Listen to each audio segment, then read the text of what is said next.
My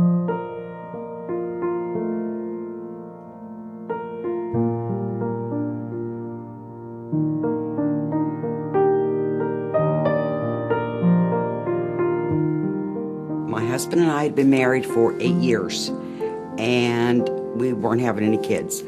So I went and had fertility testing done, and I found out that both my fallopian tubes were blocked. And we decided that was the time that we were going to adopt. We had to have kids. Then we got a call that said they had a little boy for us to adopt. When we got there, we had found out that the mother's supposed name was Terry Henry, which was my first name and my husband's first name. It was like it was a child that was meant to be. And so we went ahead with it.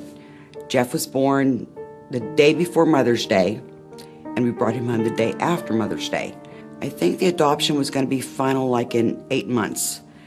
And right before that, I said, you know what, being a nurse, I knew he wasn't doing what he was supposed to be doing for that age of a child. He wasn't rolling over like he was supposed to do. He wasn't really focusing on anything that he wasn't. I knew he wasn't quite right. So we had him evaluated, and they told us that he had cerebral palsy, but we didn't know how bad it was going to be. I mean, he was only 8 months old. How could you tell how bad it was going to be at that age?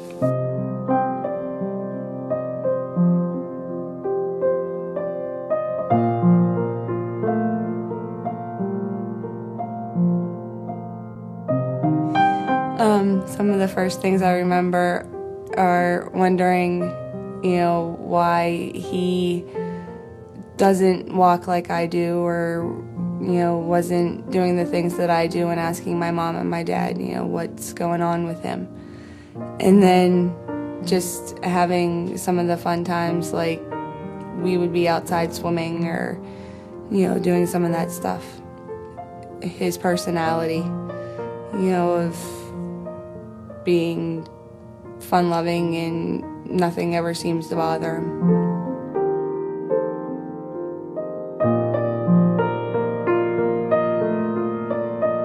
There was a teacher at the school district that said, I want you to go and meet family services.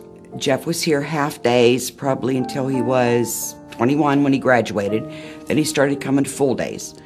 My husband was in very poor health, and, he would never admit he was in poor health because he was as strong as an ox.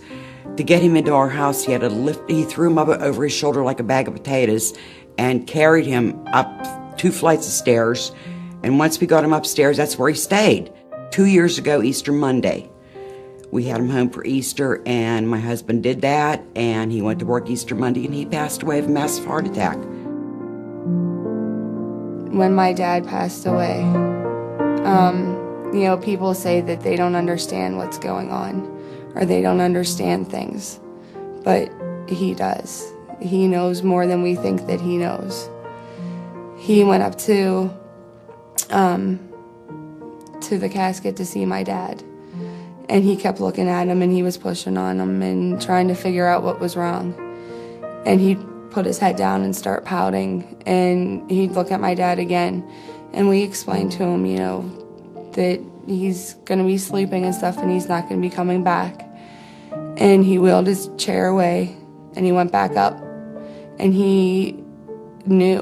And then when he would come home, when it was just the two of us, he kept looking for my dad, like, I know he's not here, but where is he? We knew we couldn't take care of him at home on our own. So we got him on the emergency waiting list for family services, and they took him into one of their homes. I never had to worry about whether he was being taken care of.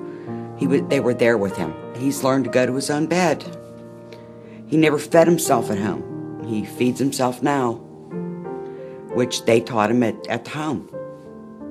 These people have been absolutely amazing. If we needed anything, they've come to our aid. And it's just something that, even as a nurse, I never knew existed in this world. That people could be that compassionate and that willing to give of themselves. And they're family. We love them, every one of them.